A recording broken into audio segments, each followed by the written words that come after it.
ಉತ್ತರ ಕರ್ನಾಟಕದಲ್ಲೂ ಭಾರೀ ಮಳೆಯಾಗ್ತಾ ಇದ್ದು ಹಲವು ಜಿಲ್ಲೆಗಳ ಮಳೆಗೆ ತತ್ತರಿಸಿ ಹೋಗಿವೆ.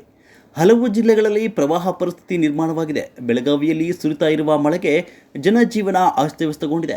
ಖಾನಾಪುರ ತಾಲೂಕಿನಲ್ಲಿ ನಿರಂತರ ಮಳೆಗೆ ತಾತ್ಕಾಲಿಕ ಸೇತುವೆ ಕೊಚ್ಚಿ ಹೋಗಿದೆ. ಬೆಳಗಾವಿಯಿಂದ ಗೋವಾಕ್ಕೆ ಹೋಗುವ ರಸ್ತೆ ಬಂದ್ ಮಾಡಲಾಗಿದೆ.